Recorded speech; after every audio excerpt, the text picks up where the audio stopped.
Hello, Hawkeye fans. We have made it.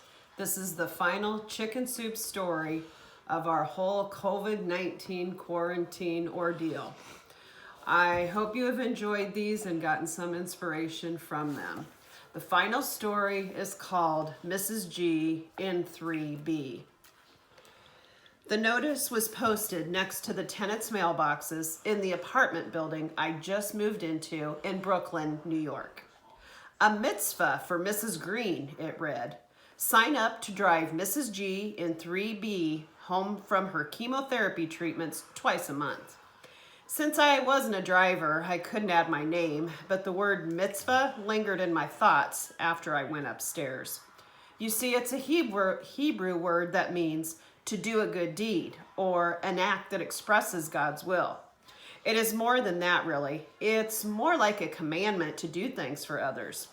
And according to my grandmother, it also had another meaning. This was the one she was always pointing out to me because she'd noticed how shy I was about letting people do things for me. Linda, it's a blessing to do a mitzvah for someone else, but sometimes it's a blessing to let another person do something for you. Grandma would be shaking her head at me right now.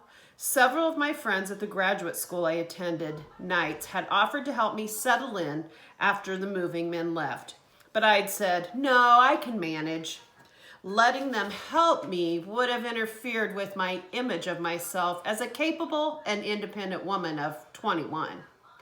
Snowflakes had been tumbling past my window for several hours when it came time to leave for class. I pulled on 2 sweaters, a coat, a wool hat, and boots.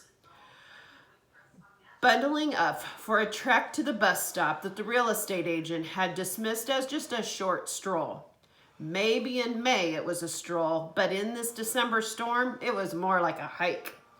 As I topped off my outfit with a blue scarf that Grandma had crocheted for me, I could almost hear her voice.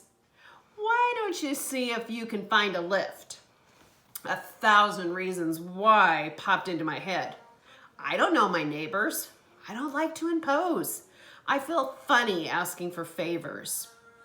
Pride would not let me knock on a door and say, it's a 10-minute ride by car, but a long wait for the bus, and it's a 30-minute bus ride, so could you possibly give me a lift to school? I trudged to the bus stop, reaching it just as a bus went by. 3 weeks later, on the night of my final exam, the snow was falling steadily. I slogged through oceans of slush to the bus stop. For an hour, I craned my neck, praying desperately the bus would come. Then I gave up. The wind at my back pushed me home, and I prayed, Dear God, how can I get to school? What should I do? As I pulled Grandma's scarf more tightly around my neck again, I seemed to hear that whisper. Ask someone for a lift. It could be a mitzvah. That idea had never really made sense to me. And even if I wanted to ask someone for a good deed, which I did not, there wasn't a soul on the street. But as I shoved the door of my apartment building open, I found myself face to face with a woman at the mailbox. She was wearing a brown coat and had a set of keys in her hand. Obviously, she had a car, and just as obviously, she was going out. In that split second, desperation overcame pride, and with my breath coming out in white puffs in the freezing hallway, I blurted, Could you possibly give me a lift? I hurriedly explained, ending with, I never ask anybody for a lift, but... An odd look crossed the woman's face, and I added, Oh, I live in 4R. I just moved in recently. I know, she said. I've seen you through the window. Then after an almost imperceptible hesitation, of course I'll give you a lift. Let me get my car key. Your car key? I repeated. Isn't that in your hand? She looked down. No, I was going to go get my mail. I'll be right back. And she disappeared upstairs, ignoring my, Ma'am, please. I don't mean to put you out. I was terribly embarrassed. But when she came back, she spoke so warmly as we plodded our way to a garage across the street that I stopped feeling uncomfortable. You know the way better than I do, she said. Why don't you drive? I can't, I said. Now I felt inept again. She just laughed, patted me on the hand, saying, "It's not so important." And then I laughed too. "You remind me of my grandmother," I said. At that, a slight smile crossed her lips. "Just call me Grandma Alice. My grandchildren do, and you are?" As she maneuvered her car, one of those big cars like a tank, down the slushy streets, I introduced myself. When she dropped me off, I thanked her profusely and stood there waving as she drove away. My final exam was a breeze compared with the ordeal I'd gone through to get to it. And asking Grandma Alice for help had loosened me so that after class, I was able to ask easily, "Is anyone going my way?"